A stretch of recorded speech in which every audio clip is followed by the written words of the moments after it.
Imagina moto. Esse trabalho de tanato tem que fazer com que o corpo aguente vários dias, né? São retirados os órgãos e esses órgãos são descartados. É tudo jogado fora. Tudo jogado fora. Pelo amor de Deus, Stephanie. Não, porque a minha pergunta... Não, Tô porque a minha pergunta... Às Você falou vezes... tanta naturalidade, meu Deus. Não, mas é natural. Não. Todo dia acontece isso, querendo ou não, né? Você mais que ninguém sabe disso. Não joga fora, não. A minha dúvida é...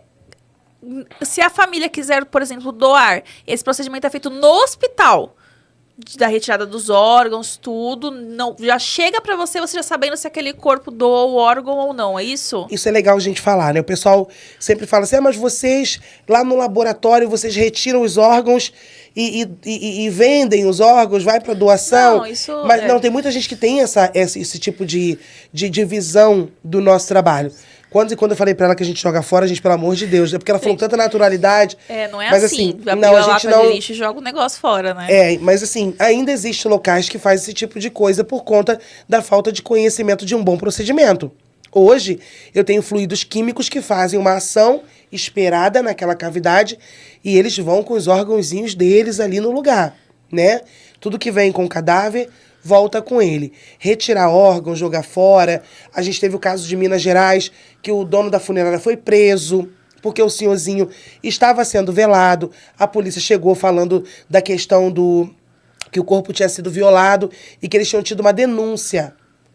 Tiraram o corpo... Era essa a minha pergunta. Era exatamente essa a minha pergunta. Continua, que era essa a minha pergunta. Então, tiraram o corpo... Poxa, você tá lá... Gente, é só a gente parar e pensar humanamente, né?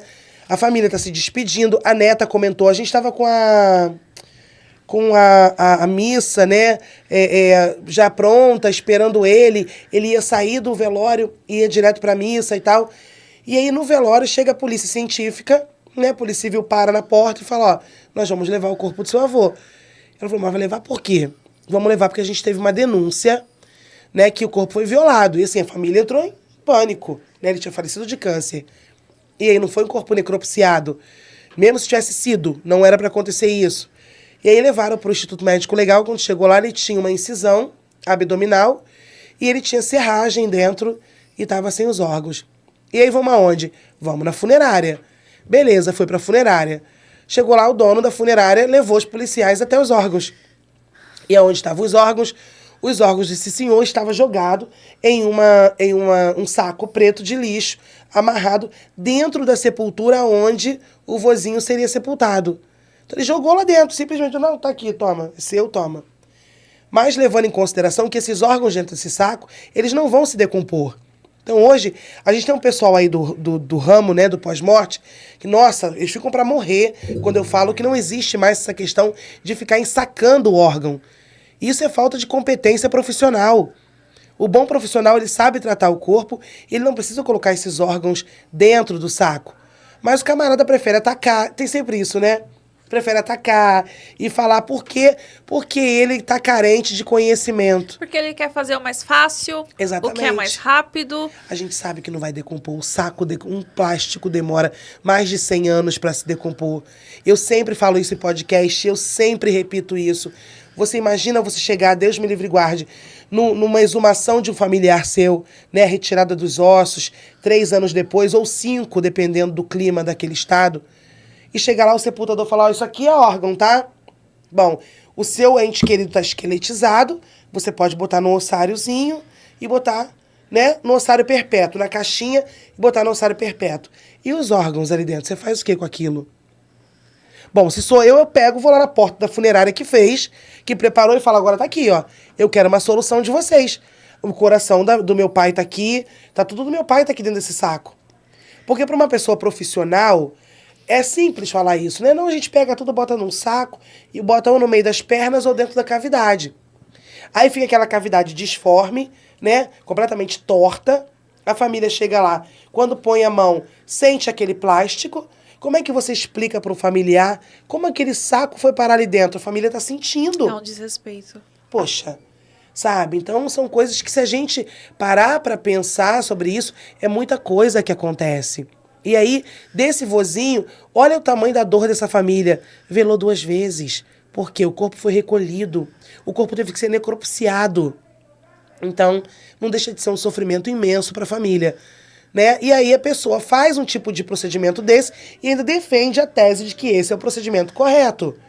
Você imagina como fica uma família sabendo que o corpo do seu ente querido saiu do hospital, ou seja, não tinha nenhuma incisão, chega no local onde você confia nos profissionais para cuidar do amor da sua vida e simplesmente essa pessoa vai lá e passa por uma incisão ali e vão lá e retiram, arrancam, né? Que não tem nem que ser técnica nisso, porque nem existe colocação técnica para isso, arrancam os órgãos ali, as vísceras, e jogam dentro de um saco, simplesmente descartam na sepultura como se fosse qualquer coisa. E é isso que irrita o povo, né? Falar sobre isso. Mas, assim, graças a Deus eu tenho visto muitos bons profissionais que falam, Josi, eu não coloco mais, realmente não... Você falando tem lógica, não vai decompor, vai ficar lá para sempre, não tem como jogar em rios e... Você está contaminando, né? A gente está falando aí de contaminação.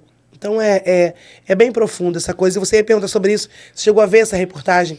Não, eu não cheguei a ver essa Do reportagem, vozinho. mas eu já vi uma vez uma família que perguntou para a pessoa que ia preparar o corpo, porque o corpo ele tava com uma incisão e a pessoa não era doadora de órgãos. E ele chegou para ser preparado sem nenhum órgão. Olha isso. Você entendeu? Então, aí o que que vem? O tráfico de órgãos, né? Que acontece, a família não permitiu, ele não era doador, a família não permitiu a doação. E quando ele chegou para ser preparado, a família perguntou. E Sim. ele estava com a incisão e não tinham os órgãos internos. Olha que coisa terrível, né? Isso aí já é uma violação, violaram, vilipêndio, né? E entra enquadra como violação também. E muitas famílias perguntam pra mim essa questão de... mas ele tinha uma... É até bom o pessoal em casa entender. Uma moça perdeu um filho por um acidente de moto. E aí ela falou pra mim assim, meu filho faleceu de acidente, mas eu acho que fizeram doação de órgãos sem me falar. Então isso aí, 2 pesos, uma medida pra gente explicar pro pessoal. Eu falei, mas como assim? Ele faleceu de acidente de moto? Ele faleceu no hospital? Ela falou, não, ele caiu já e ficou, né, ele morreu na hora. E aí eu falei pra ela assim, como era esse corte? Ela falou, corte, né? Eu não vou falar incisão. Eu falei, como era esse corte?